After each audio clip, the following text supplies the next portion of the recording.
Thierry Ardisson propose ce vendredi 2 juin sur France 3 un documentaire passionnant sur l'âge d'or de la publicité, secteur dans lequel il a fait ses débuts dans les années 1970. Rencontre avec l'animateur. Le temps d'une soirée ce vendredi 2 juin, Thierry Ardisson va ressusciter la publicité après 20 heures sur le service public.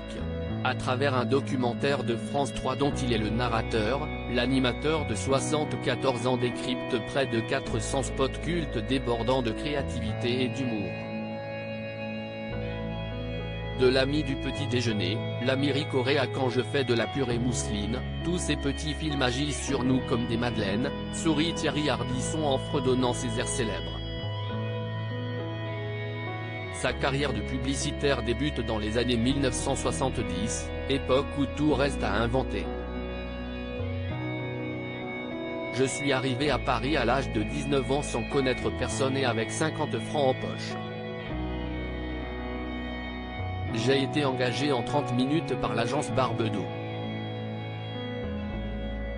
La pub a été ma grande école. Si j'ai pu réussir plus tard à la télévision, c'est grâce à elle. J'y ai appris le sens du concept et du titre, se remémore-t-il pour Télé Loisirs.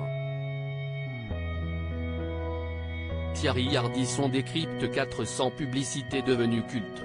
Dans les agences, l'heure est à la créativité sans limite. On faisait tout ce qu'on voulait, ou presque.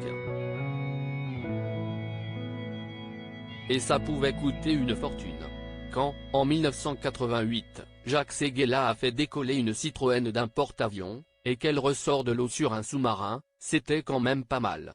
Notre seul but était d'étonner les gens, nous raconte Thierry Ardisson qui, pour vendre un laxatif, avait imaginé une piste de bobsleigh qui avait la forme d'un intestin, avec le bob qui descendait à toute allure. Ainsi, jusqu'au début des années 1990, la publicité était appréciée des téléspectateurs.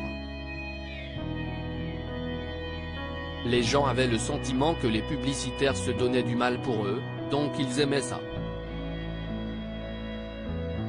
Et ils en parlaient à la machine à café, analyse l'animateur.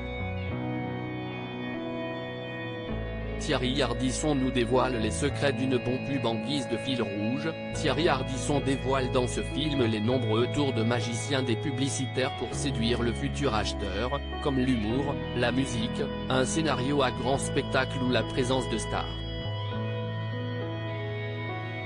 En acceptant de tourner dans des pubs, les acteurs du Splendide nous ont beaucoup aidés.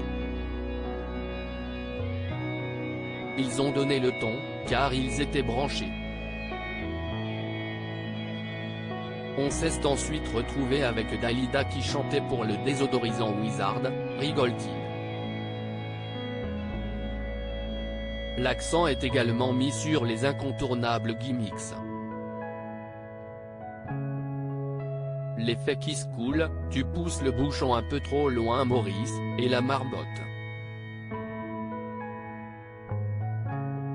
Avec le temps, certains sont même devenus des expressions du langage courant. Une bonne pub, c'est celle dont on se rappelle la marque, nous résume l'animateur. Thierry Ardisson, les pubs n'ont plus vraiment la même qualité créative dès la seconde moitié des années 1990, la publicité vit pourtant une petite crise existentielle. La voilà désormais détestée, voire même froidement zappée. Le désamour est arrivé quand les diffuseurs télé ont commencé à couper les films avec des pubs. Ce qui était une friandise est devenu une punition. Et puis elles n'ont plus vraiment la même qualité créative. C'est dommage car la vie sans pub, c'est triste, regrette Thierry Ardisson, qui pointe aussi les baisses drastiques de budget et l'importance diminuée du petit écran au fil des ans. Mais il assure, en matière de publicité, tout reste à inventer. Des slogans célèbres signés Thierry Ardisson. Et l'homme en noir sait de quoi il parle.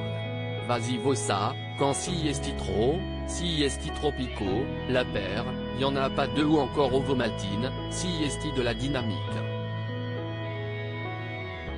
Derrière ces célèbres slogans se cache Thierry Ardisson. Des formules que l'ancien publicitaire a trouvées dans sa baignoire, pétard au bec. On était payé des fortunes. J'avais 25 ans et je gagnais 30 000 francs de l'époque par mois, nous dévoile-t-il.